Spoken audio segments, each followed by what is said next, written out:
Hello everybody, this is Bunny bringing you a little bit of a guide to tanking as a paladin in Mists of Pandaria. First of all, I'd like to a little bit to introduce myself before the first boss fight. As you know, I am Bunny. I am a gamer of 14 years now. Started out playing Counter-Strike 1.6 on the PC, did professional tournaments and things like that. Moved on to Call of Duty 4, then Modern Warfare 2, a little bit of Modern Warfare 3 game battles. I didn't really like Modern Warfare 3 that much. But now I'm playing MMOs, I've been doing a lot of PvP, stuff like that. But in my free time, I like to do a lot of World of Warcraft and other MMOs, such as Guild Wars and things like that. So today I'm bringing you this little bit of a guide. I've been playing World of Warcraft probably about 6 months now. I'm still rather new to it, but I've learned from some of the best tanks on my server, and some who aren't on my server. Probably not famous internet-wise, but among the community, you know, they're pretty well known. Let's see. I am a game design student at Full Sail University. Been going in that for about a year and a half now. I'm 19 years old. I live in the US, if that wasn't fairly obvious from my very normal voice. Yeah, other than that, I really ain't got nothing. As we go into this first boss fight here, I will start explaining different things that I have picked up that kind of help in the long run that some people don't seem to know, because I do a little bit in Holy Spec as well, and there are some really dumb tanks out there. So for those of you who have never tanked before or are just trying to figure out what the new dungeons are like, this will kind of help you along the way. So as you enter the chamber, you'll notice that the water starts boiling black. That water is about to bubble up, and it does quite a bit of damage, so you're going to want to avoid that as much as possible. First thing you want to do is come back here to this little back alcove area, and you're just going to want to grab the gels as they come out of the fountains. You just a burn from there. Get them down as low as you can, and then start to walk away when they get really low, because they do put an AoE on the ground, which will disperse before you really have to worry about it. But it's nice to just get away from that as quickly as possible. After they explode, they drop the little gels, just like the normal mobs, and as you're starting to kill them, he'll summon another one, and you just keep doing that over and over. He'll do that 4 times, and then he'll start doing his moves. After a while, the bubbling up of the water will start getting a little bit more frequent. But as long as you do like I'm doing here, and what you want to do is watch what he's doing when he bubbles the water and just kind of pull it to the other side. By the time the water starts bubbling up, you'll already have it down to the bubbly form.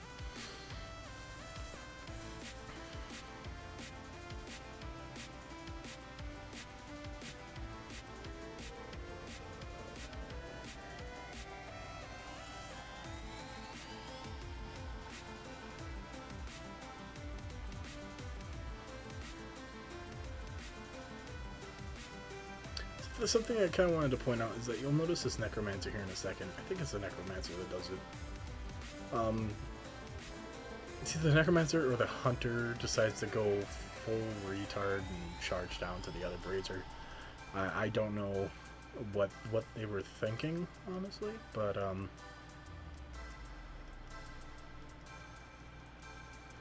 nope, it's the Hunter's Water Strider. Yeah, the Hunter Water Strider ran over there and aggroed the thing, and I couldn't attack it. If something like that happens, there's really nothing you can do. Wait for the pet to die and then aggro it. I know it sounds horrible, but they probably shouldn't have told their pet to go attack that thing anyway. Same thing as last time, but you want to be careful, because all of a sudden it'll say corrupt living, or it'll say that he starts drawing water, and you want to move. See, watch, Wisemari draws from the surrounding water. That happens if you don't move. He starts blowing water out, and you're going to want to just kind of run around him and attack him and burn him down. That's basically all you can do. Or you could be stupid like me and run directly into the water fountain, hoping to God that doesn't hit you, but in the end it really does. Like I said, you want to stay on the inner platform, just run around. I just wanted to see here if I could actually stay there, but I noticed it was coming through the wall. Yeah, just want to run around in a circle and attack him as much as you can. If you can manage to get all the way around to the other side of the beam, then you can just stand there and attack him for a bit. I tried stunning him. I know it doesn't do anything, but it was worth a shot. Yeah, he's a really easy boss, and he really is like the easiest boss in all of Mists of Pandaria. Other than maybe... No, he's definitely the easiest boss in all Mists of Pandaria. I suppose it's probably because it's the first boss in the first dungeon in the expansion, so that would probably do it. I was going to sit here and spin and say something, and eventually he'll just kind of give up on life and die. But, yeah, that's the end of it. He'll give you that 5-minute buff to be able to run. There's actually an achievement to get that buff and kill the final boss, the Shaved Out, before the buff runs out. It's excessively hard, and we managed to do it with our guild with like 30 seconds left on the buff, so just a little bit of a testament how tough it is. Second boss, same thing, basically. You're gonna have to kill some ads going up to it, and then he summons then the boss comes out after you kill the scroll. But I just want to start talking about myself again here. This is the Necromancer who decided to stand in one place for about 5 minutes and not do anything. I really do apologize for that, but the Necromancer was derping a hard one there. This room is my absolute favorite room in any dungeon ever, and I've done a lot of them. It's just, I'm a huge history buff, and especially when it comes to Chinese culture, I just go bananas for culture, or I guess go carrots. I guess it'd make more sense being a bunny and all, but something that's really cool is if you pay attention to the different mobs that are up here. They're all old Chinese proverbs, and I actually looked them up because I saw them. I was like, oh, that's really cool. I wonder if they're real. And they actually are real Chinese stories. Like the boss fight is a real Chinese story. The fish that talks, it's an actual Chinese poem. And I haven't figured out what the crane, I think it's like a crane, a bear, and I don't know, there's one other thing over there. But I haven't figured out what those are from. I'm still looking, but I haven't actually found the story. But here you'll see the fish, and the thing that he says is an actual Chinese poem, which is kind of interesting. But this fish is just the coolest fish I've ever seen. And he is just amazing. I don't know why I'm so intrigued by a giant fish that says a poem, but it's cool. You can't expect me to be perfect. Everybody has those little niches that they really enjoy. Excuse me, I need something to drink. But yeah, this room is very historically accurate, I guess you could say, which is a rarity with Blizzard, actually. You'd be surprised how wrong they really are. Here's the Necromancer pulling all of the things at once. He actually walked all the way over to the other side, grabbed them, and pulled them all the way back. It's kind of obnoxious, but nothing you can really do, I guess. Yeah, like I said, the crane. The crane I'm not certain about. I know it has to do with something. And then the three on the other side, I'm not too certain of either. But the boss itself is actually an actual story that they tell the children to help them explain fear and doubt and why you should never give up and stuff like that. It's kind of cool.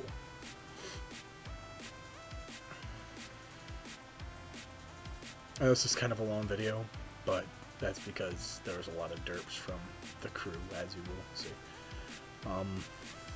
This is the monkey, the lion, and the spider. I don't know what that has to do with anything, if it even does. But everything else seems to have a story, so I'm sure they've got some kind of something going on there. They're still pretty cool models. I mean, I kind of wish I could have. I wish I was a hunter so I could grab that spider. Looks pretty cool. Or that tiger. Tiger's pretty cool too. But yeah, that's about it. Alright, first boss, or the second boss here. I guess it doesn't really matter, it could be the first boss. Doesn't matter which way you go at the beginning, you can pick either one, but you gotta destroy the scroll. As you'll see, my teammates have suicided off the top and started attacking already. He will summon two, I don't know what they are, honestly, but they're like those shambler things, and they are twins. So, he'll tell a little bit of a story, and this is the actual story. But of course they're not Yongle. It's sort of the same, except for the words are different. But when you're doing this fight, you kind of want to watch where the guy goes, because he will attack even if they are at like maximum stacks. You want to attack them up to the point of about 8 stacks, which is when they get as big as that one. And then you want to move on to the next one.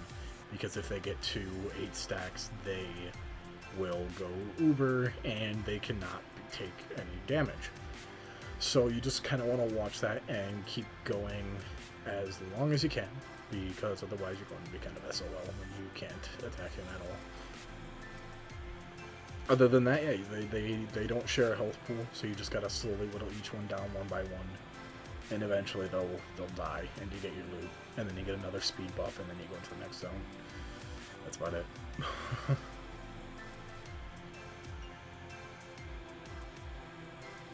I don't know what else to talk about, quite honestly.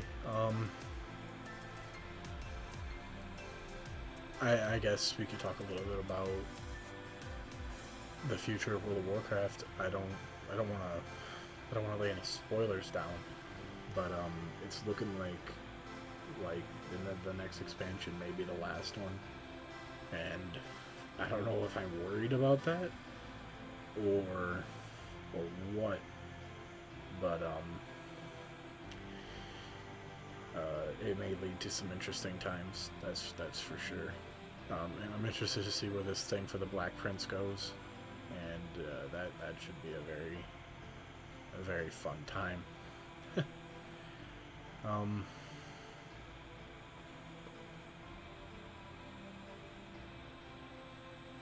These guys take quite a while to burn down.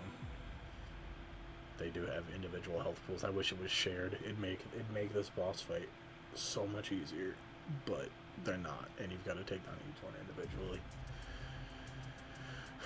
But it's all good. And then you get your boots, and those are the tanking boots, but I have epic nobody cares boots. And like I said, after a while you'll get a buff and you can speed boots all the way to the next zone.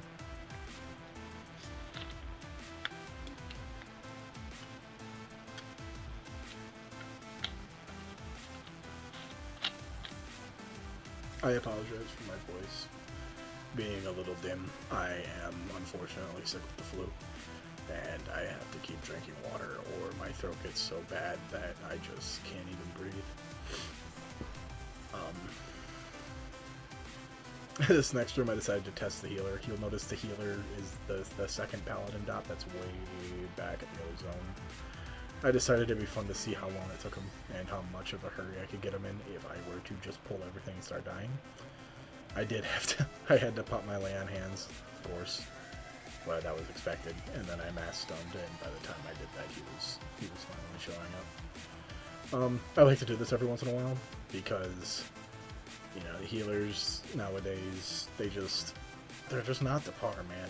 There's a lot of people out there who think, oh, I've been playing Shadow Priest since level 1, and I am now level 90, and I have no healing gear whatsoever. So I'm gonna pop all of my gear and just keep it how it is with this crit strike and hit and all that jazz.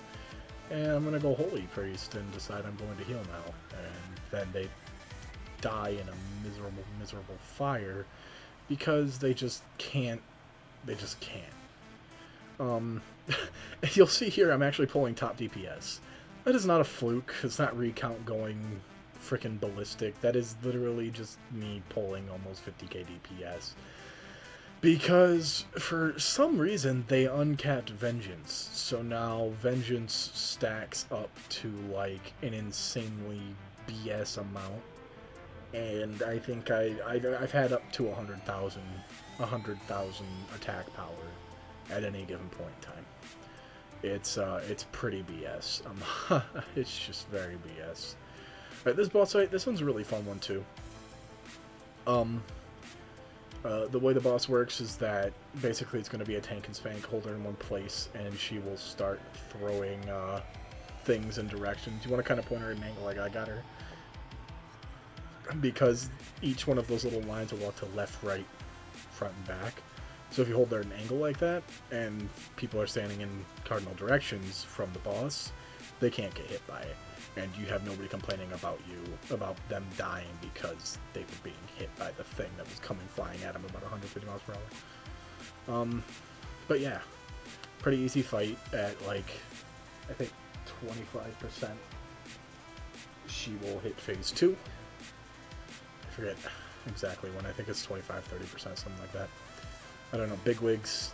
Oh, there it is right there. Yeah, 30%. She hits and summons the dragon. The dragon, for some reason, I had my settings down too low, and I apologize. I think it's because I was trying to record fraps, and I was trying to get maximum frame rate.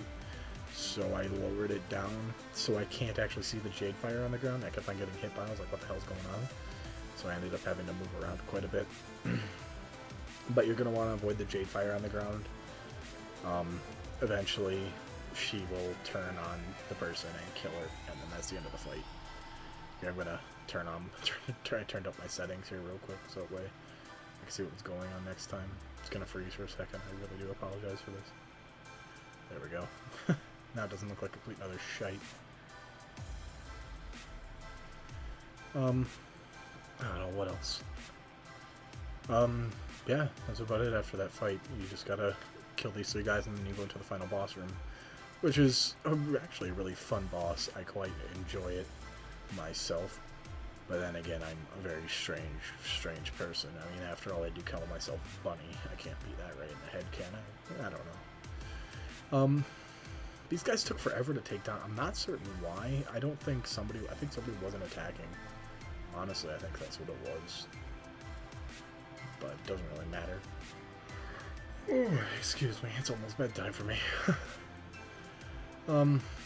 Yeah, I've had a hell of a day, considering I've been spending all day going through different recording programs. I probably blew like $200 today on recording programs because I couldn't find one that actually freaking worked. And I finally just decided to use XSplit and record audio separately until I can fix that problem. I was planning on doing a live commentary for like CSGO or something, but that ain't gonna happen anytime soon because I just take too much of a frame loss. I don't know why. I never had any problems with it before, but all of a sudden after this new update, it's just not working. For some reason, I have to run this through a codec changer because for some reason it does it in FLV, and FLV is not editable by Sony Vegas, so I don't get any audio. So I'm sorry if you really wanted to hear all the beeps from GTFO going off. But I just can't do that for you. That's what the music's here for.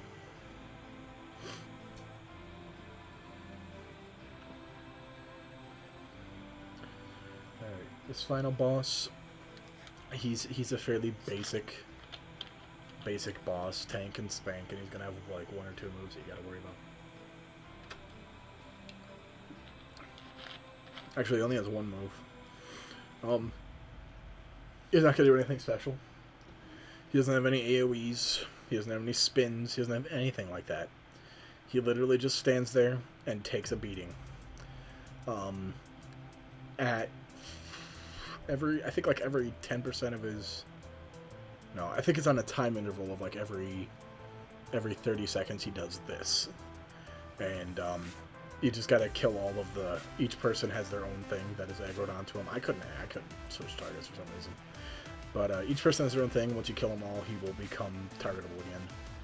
But it's pretty easy. Just pull them all to the middle. And after you kill yours, start killing the healers, and then go on and on and on until they're all dead. Then you can start killing him again. But that's about it. That's the only move he does. I know it's lame, but that's it. I almost wish there was more. I wish he'd do some kind of a frenzy or something, but no, that's it. And it's very annoying. Yeah, by the way, you'll notice that it says pet. Apparently the Light's Hammer is a pet, according to World of Warcraft, so that's a thing. What am I healing myself? Oh, it's right, Light's Hammer. I'm looking over there at the Scully text from MSBT, and it's telling me I'm healing myself for 40k. I'm like, what's going on here? I forgot Light's Hammer does a heal. Oh well. Once again, he'll do this. Like I said, it's on a time interval. You can't not have it happen. It's gonna happen unless you were to wait till the next expansion and somehow kill him within 20 seconds or something. But yeah, I think I've managed to get it down to where he only does it twice. It's possible if you have the right group that could do really a lot of burst DPS and get him down real quick.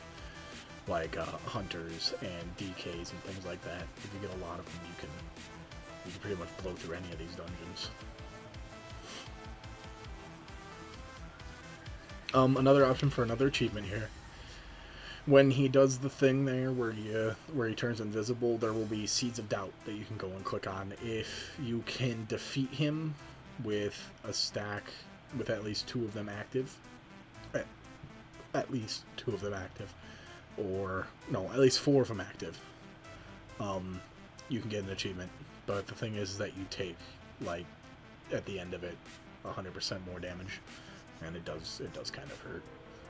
But yeah, that's about it. I hope you guys enjoyed.